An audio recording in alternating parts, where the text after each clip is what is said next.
So you Wenger in or Wenger out? I'm Wenger out. Really? I'm Wenger out. So Why? I was Wenger in for many, many years. Then the year before we won the FA Cup, I say we, the year before Arsenal won the FA Cup. Which time? They've won it a few times. Sorry, the first time they won it of recent. So they won it twice recently. So the first time, it was 2 or 3 years ago, I can't remember. I saw the problems in the team. And I knew I didn't want us to win the FA Cup. I didn't want Arsenal to win. And I'll explain why. Because a lot of Arsenal fans get angry at Arsenal fans who don't want them to do well. That's a big thing you hear. But I knew that if Arsenal won, Wenger would keep doing the same nonsense, and he will use the FA Cup win as an excuse to not buy the people we should be buying, to not update the team, to not change the tactics, all those things. So I didn't want us to win the FA Cup, and when they won that FA Cup, man, I was happy, but I was upset because I knew Wenger was staying, and I felt like that would have been the perfect time for him to go. I've done everything at his club. Let me move on. Let someone else come in. We probably would have got Klopp. In hindsight, it probably looks like a good thing, but I reckon it would have suited Arsenal. So you're not a Klopp fan? I am a Klopp fan. I just think like Liverpool, just not. It's not working. He's trying to make Dortmund too, and it's not. That won't work in the Premier League. And also, I don't think he's got the personnel at the back. You can't. Matip's qualities, be quality young defender, but I would never have slotted him into that Dortmund team, and Lovren just could never play. A bit shocking. I'm not going to lie. I've had days where I felt like Lovren, to be fair. So, to each their own, but not for me, not at the right level. So talking about players specifically, if you could sign any player to Arsenal, who would it be? Is it current or just? Do you know what? We'll do both. Time? We'll do currently now. You say January, you can sign a player. Who would it be for Arsenal? Yeah, it's tough because I know what Arsenal need, and so that wouldn't be a dream player that Arsenal need. If Arsenal sign any player, I would have signed Matuidi. In the off season because he was going for 13 million when everyone was being bought for silly money. But hey, Wenger doesn't really see these things. But if it was a dream player, that would be Neymar. Okay, and all time, who would it Ronaldo. be? Ronaldo. And I mean Brazilian Big Ronaldo. Ron. Big Ron, yeah. Not Cristiano Ronaldo, whose surname isn't actually Ronaldo, but for some reason he uses that. So maybe that helped him, emulate. Yeah, maybe. And do you think he has emulated? Oh, come Big on, Ron? Yeah. Cristiano Ronaldo is one of the greatest players of all time. I hated Cristiano Ronaldo again when I was younger, for other reasons other than football. But he's a good example for kids. Yeah. I would say people like Messi and Neymar aren't necessarily examples to kids. And why not? Because Messi and Neymar, they're so super gifted. They do things that you could train all your life. That's imagination. Maybe let's leave Messi, because Messi is just like all left foot, just knock it past you and go. But Neymar does things that's just imagination. You can't. I think it's good to spark kids' imagination, but it's not an example, because your kid's more likely to be a Lampard than a Neymar. Lampard's in the UK or? I just mean generally. Yeah. So I think Ronaldo's a good example and Lampard's a good example because that's hard work. Okay, yeah. There's hard work as well as talent. You've got to have talent, but talent in every game, whether it's sport, music, anything, 15, 20%. The rest of it is either working hard or working smart. You've got to choose one or the other. And if you can do both, then you're winning. Fair play. And if you were to choose between Messi or Ronaldo, who would you say is the greatest footballer? That's not fair. I wouldn't choose that.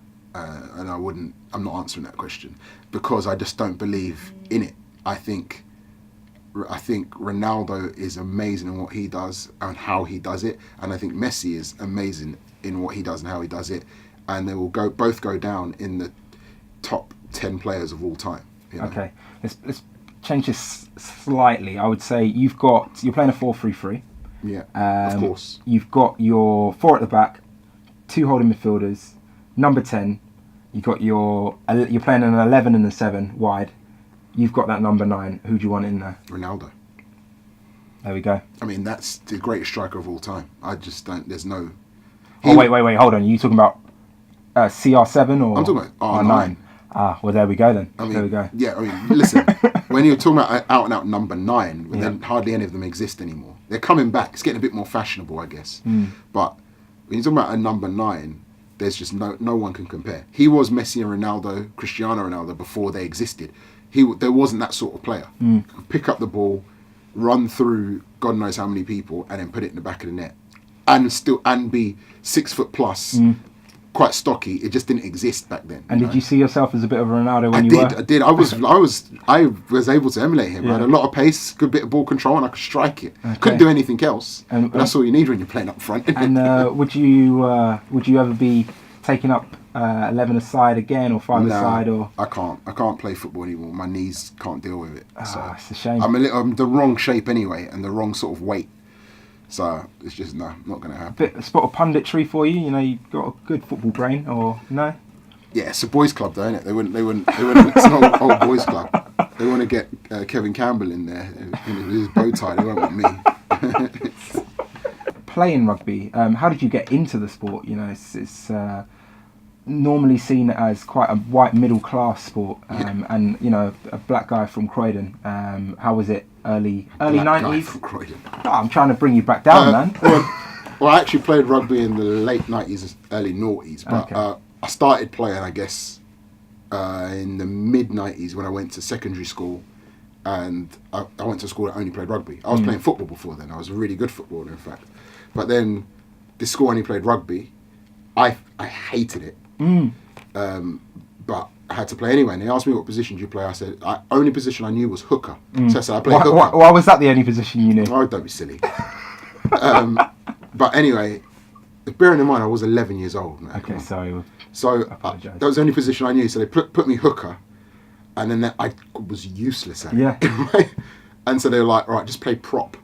Which is another position in the front row, which is like the really big, like short guys. And was that because you were big? They were just no. I just said I played hooker, so they assumed all right, you're just gonna play front row. Yeah. I wasn't that big at the time. I was quite slim and wiry. But anyway, they made me prop, and I was top scorer from prop. Props generally don't score a lot. Oh, you know? Really? Well, yeah, the fat guys at the front of the scrum. So I was top scorer from the front of the scrum. You're looking all right. Anyway, so. Basically, they were like, "Yeah, you're not a prop. We're going to move you to flanker, which is at the back of the scrum." So I played there for a few years, and then I was at school, just got better and better. And then I got expelled from my school. No way. Yeah, I got expelled from my school. I was just generally a bad kid, just generally, and I got decent grades. Yeah. But I was just generally causing all sorts of trouble to the extent where if something bad happened and I hadn't done it, it was me. Oh, wow. And I remember one year Sebastian Coe came to our school to open up our new sports hall. And me and 4 other kids were not allowed out to see the ceremony because they were worried we were going to egg him or do something. Like, that was my reputation. Yeah. So when a new headmaster came, and he really didn't like the culture, the rugby culture and stuff, so he wanted to get rid of a lot of the kids. And kids who were on scholarships, which I was one of them. So I ended up stopped playing rugby for about 6 months. And by chance, I met a friend who was currently in the England team at the time, who passed away recently actually, but he was currently in the England under-16s, and I met him in Croydon High Street.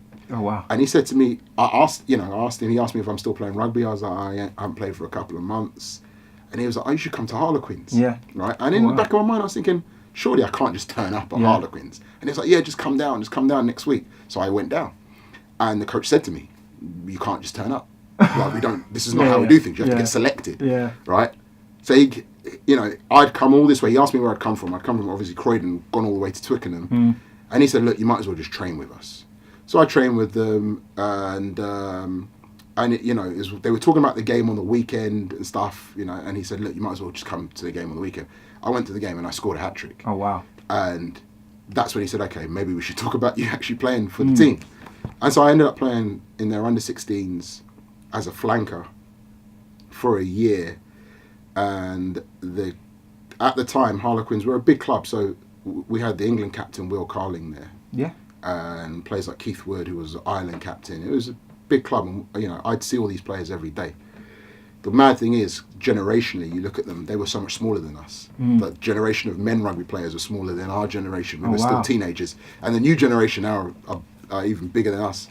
But what happened was the club were losing money hand over fist, and it cost about 80,000 a year just to run the youth team. Wow. So the club decided to get rid of the youth academy, which we were all part of, and they got relegated as well. And so we got swallowed up by a team called London Scottish, who at the time were a better team anyway. And that's where I signed my proper professional professional papers were with London Scottish.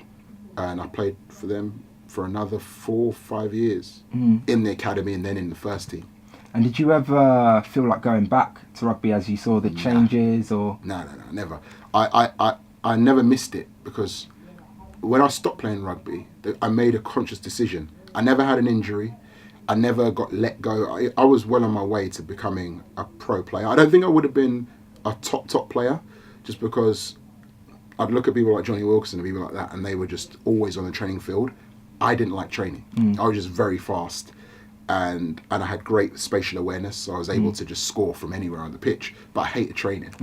And I knew if I wanted to be the best, I had to lose my life, which I wasn't prepared to do. And I wanted to do music as well. Yeah. That was always in the back of my mind. So I made a conscious decision, and I remember the exact day I decided I wasn't going to play rugby anymore. And I'd already left my club, they'd gone bankrupt. And when you go into administration, you get relegated. So they got into administration, been relegated, so I wasn't going to play for them in the low leagues. So I had an offer from Bristol. I was talking to people about going to London Irish, a few other clubs, but still thinking about music. And then, and I was at university at the time. And I remember I got a letter from the England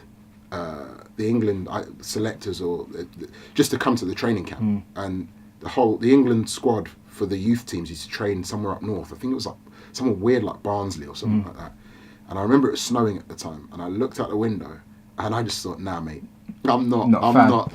So if you don't want to play for your country when it's cold, it means you don't want to play the sport. And so that's when I was like, I don't think I want to play rugby anymore, because I don't want to play for England. Yeah, fair play. So, and that was possibly the highest opportunity you could have got. Yeah, exactly. If you don't want to do that, and so I realised I really wanted to do music, and it was at the time I was listening to so many records, and I was already a bit depressed at the fact that I was not scoring tries like on purpose. Oh, really? Just because I was just bored. I was trying out things that I shouldn't have been.